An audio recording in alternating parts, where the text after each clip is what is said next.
On the Couch with Koel. I really hadn't read a book till I'd read Midnight's Children. Salman Rushdie changed the way I read books. This wizard of modern literature has defied death threats, won the Booker of Booker, been knighted, and at last count was married 4 times. Perhaps the young, hot women he's seldom without are enchanted by the very same magic he weaves in his books. Sir Salman Rushdie, thank you very much for coming on the couch with me today. Thank you. Nice couch. Oh, I'm glad you like it. I'm going to quote a little paragraph that I have always loved from Moore's Last Sigh. Goes, I watched Epiphania praying and gave thanks that somehow, by some great fluke that seemed at the time the most ordinary thing in the world, my parents had been cured of religion. Where is their medicine? Their priest poison beating antivenin. Bottle it for pity's sake and send it around the world. Do you wish that we could rid the world of religion? Well, I mean, I tend not to wish for impossible things, you know, but I mean, if there was a way of waving a wand, then I think we'd be better off without it, yes. I mean, I think it's been responsible for so many of the worst things that have happened in human history. I mean, I'm not even talking about now, but, you know, you go back to inquisitions and persecutions of various kinds. I think we could easily do without it. And yet you briefly embraced Islam. No, but that was, you know, first of all, I've repeatedly said that this was a mistake under enormous pressure. Pressure from whom? Well, everybody from the British government downwards. But I mean, it wasn't right. You know, I'm not a religious person, and I very rapidly unsaid it. This was 20 years ago, so give me a break. Do you believe in a higher power? No, no. I mean, I think I'm quite content with the powers that are down here. They're troublesome enough.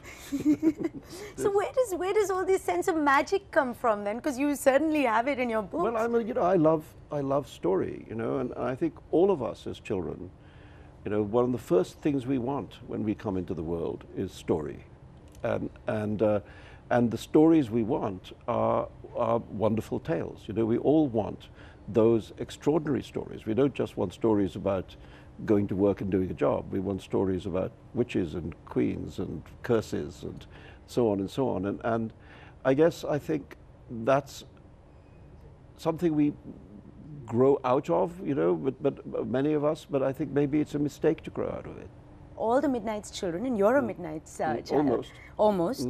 All the Midnight's Children have special superpowers. If you could, do you have any, by the way? I'm not able to reveal my secret identity at this point. Are you wearing that? Oh, okay, very soon. Ooh, fly off. Yeah, but if you could have a superpower, what would it be? Oh gosh, I don't know. I'm quite happy with. I think just being a better writer might be good. You know? And so that would be. Oh, so then what would you win? The Booker of the Bookers of the Bookers, or? Okay. Well, no. I think something else, perhaps. Another character in one of your books, Maurice, discovers he's a born storyteller. Telling stories gives him an erection.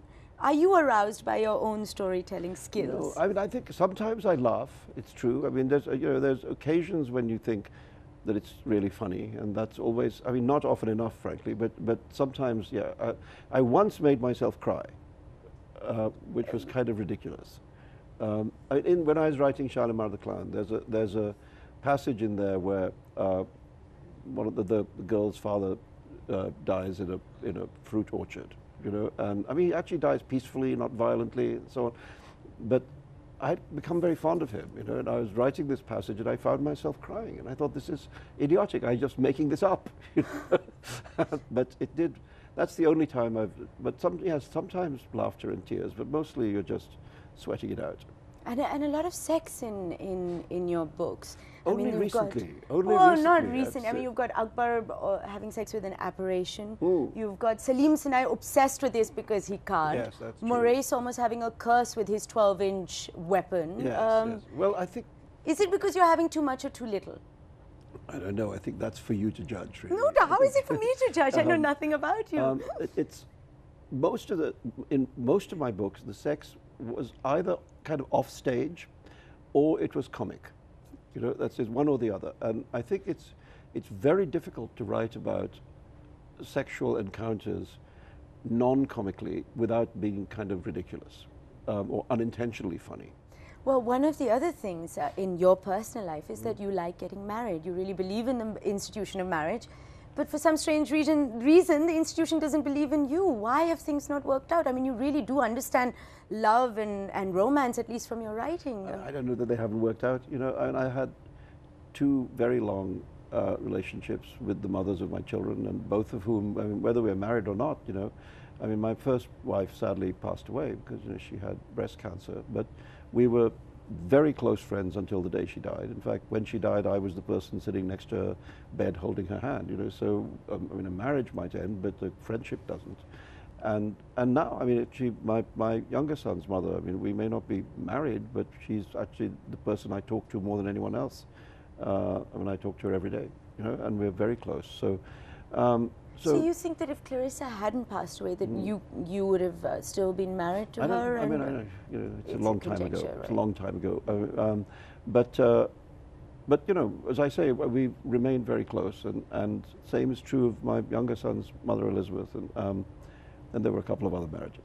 I've never heard anyone say a couple of other marriages. Now, of course, I tweeted about this interview. Oh, did you? I did, and one of the predominant questions, as you can imagine, was that what is it? Is it your brain, fame, money, mojo, sympathy, some people said, or do you have a secret weapon that you managed to get such hot chicks half your age? Yes, I put a certain potion into people's drinks. And then it's easy. Well, we're going to find out the recipe of that and market it later. And I have a few photographs here. I'd love to tell me what's happening and what are the thoughts and what's going on in the photos, just very briefly. Right. Oh, well, that's when we just got married. That's when we were on honeymoon at the Cannes Film Festival. That's where that is. That's, I think, quite soon after the fatwa. I think that's a photographer took a photograph through a car window. So, as you can see, we're not in a good mood. And who's the lady? That's Marianne Wiggins, who was okay. who was my second wife, very briefly. Bad mistake. That's one of the other marriages that you. Bad mistake. Well, that's just a montage, isn't it? I mean, the picture on the left is Padma and myself at a party in England, I think, and the picture on the right is my friend Olivia Wilde, who's a movie actress. Oh, well, yeah, she's a writer who I took to a literary event, Min Lieskovsky, half Chinese. You're always surrounded by beautiful women. I mean, this is... wrong with that. That's Anne Dexter Jones, yes, it is. That's election night. That's election night. That was a very big party that the film producer Harvey Weinstein gave in New York for us all to go and watch the election results. And you do like hobnobbing with... That's the happy moment. That is a happy moment. Well, that's the election result. And... Oh, Nigella Lawson, but I mean, these are my old friends. Yeah, and you like dancing? I wish I hadn't done that. And this is... Are you still with her? No. Was this just a brief... Yes, just a brief little thing. Okay, now moving on to a few other photos, which I'd like you to tell me what was going on there and what were your thoughts at that moment. Now, this is quite a famous... well, I wasn't there. No, obviously not. Let's hope not. No, I mean, these were terrifying moments, you know, because as you can see, it's a very ugly image. And to see that, that kind of image as a representation of yourself is, first of all, it's horrifying, and secondly, it makes you very angry, which is what it did. And this, of course, is the root of it all. Well, no, it's not the root of it all. The root of it all is bigoted religion. Yes. That's literature is not the thing that mobilizes mobs. You know, it's bigotry that does that. So you'd never take back satanic verses. You did briefly, but that again was just... No, I never took it back. It was never withdrawn. You disowned it for... You said it's... I would... No, not true. Never disowned it. The book was kept in print throughout. Let's talk about this moment. Getting the gong, yeah. What does it mean to be knighted? We were talking about this earlier. You know, it's just what they do in England as a way of recognizing a lifetime of work. You know, I mean, other countries have other kinds of awards. The British give you this, and I mean, it just means that somebody has thought that whatever it is, 30 odd years of writing, is worth a moment of recognition, and that's all it is. So apart from shaking hands with the Queen and getting that lovely medal, what else do you get being a Sir? Nothing, zero. You get the title. You know, which you don't even want to use. You told me, don't call me Sir, call me Salman. So no, I think, you know, it's fine. As I say, it's a nice moment, and I'm proud of the recognition. But you know, you don't use it in daily life. I mean, that's silly. That would be like dressing up in a suit of armor and walking around. But we don't want that. We still have Sir Salman Rushdie, although he'd prefer to be called Salman, on the couch. Come back after this short break. On the Couch with Koel.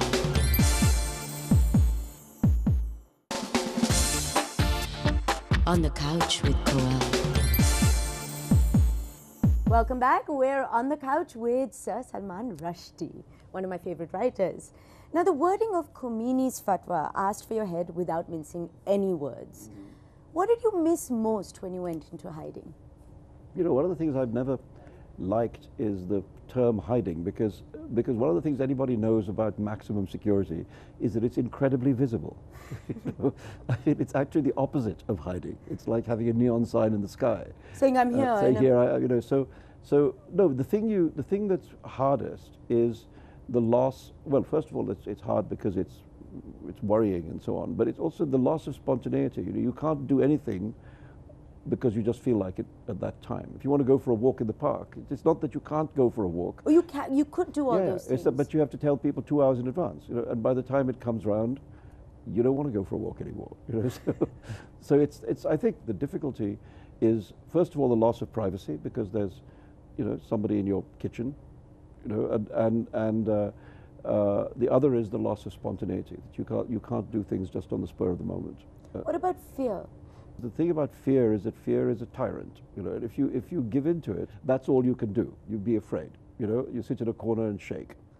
And so the alternative is to put it in a box and put it in the corner and get on with your day. Is that what you did? Yeah, I think so. I mean, I think that's the only way you can function. You know, I'm not the first writer who was attacked. You know, it's happened to many writers, and many writers have responded, you know, nobly to very. I mean, you know, Dostoevsky faced a firing squad. You know, and I didn't. Well, almost. And no, but I wasn't actually standing there with people with a line of rifles facing me. But a lot of people close to you, you did lose some people. There were who people. Very No, close there was to you. obviously a terrible time. But what I'm saying is that writers have been able to overcome many problems, you know, historically, and I just thought I took some inspiration from that, I suppose. The thing that was more important to me was learning how to fight back. You know, you have to, in the end, you have to start learning how to argue your case. Well, taking on from that, now I actually believe this, that we are becoming a nation of cowards, that people are just not going that extra mile to stand up to fanaticism, and these days fanaticism comes from Hindu quarter, from the Muslim quarter, from the Christian, from everywhere in India. What do you have to say about that? I think we're not just a nation of cowards. I think it's an international phenomenon. You know, I think it's not only India that's behaving like this. You know, I think there's a global cowardice in the face of fanaticism and bigotry and violence. You know, and that cowardice often masks itself under what seem like respectable points of view, such as respect. You know, and when people say that you have to respect other people, what they mean is that they're scared of them. Nowadays, it seems as if respect has been reinterpreted to mean just agree with me or else. You know, and I say, yes, it's true it happens here, but it by no means only happens here. You know, it's happening in England, it's happening in the United States, it's happening, you know, wherever you look. Yeah, absolutely. Now, did you feel abandoned by India at any point?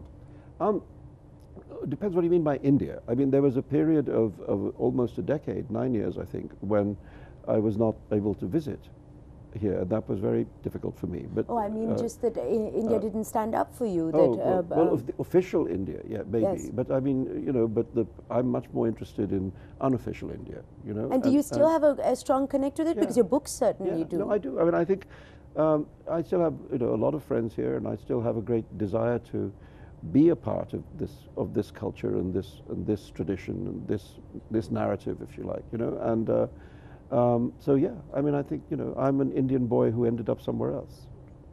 Now we're going to play a little game. Couch confession.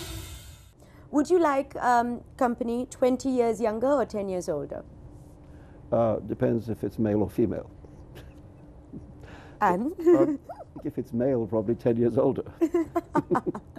What is the biggest delusion of grandeur that you've ever encountered? Oh, well, you know, people are incredibly vain with very little reason for being vain, very often. And in fact, I've found that the greatest and most gifted people that I've ever met have been the most modest and the most self-deprecating. And it's the people with little talent who believe that they are, you know, gods. Who's the most startling mind you've ever met? Oh, I don't know, you know, I'm almost tempted to say Margaret Thatcher. I mean, not somebody that I particularly agreed with politically, but she is very, very smart. And you had to be really on your game, otherwise she would make mincemeat out of you. What is the most arrogant thing you've ever done? I don't do anything arrogant. What do I do that's arrogant? Nothing. I'm asking you. No, I have no idea. You must ask other people. There's plenty of other people who'll tell you that. What is your greatest fear? Oh, you know, oblivion. I mean, the thing is, if you write the kind of books that I write, they're books intended for the long term. You know, I mean, like Pulp Fiction is there for the moment, you know, and to give a momentary pleasure. But this kind of work, it hopes to stick around, you know, and you want the books to be there long after you are, you know, and I think that it would be very sad to feel that they didn't last. What are your dreams made of? My dreams are so boring. You know, it's as if I use up all this imaginative material in my working life. So my dreams are, you know, I sit in a chair and read the newspaper.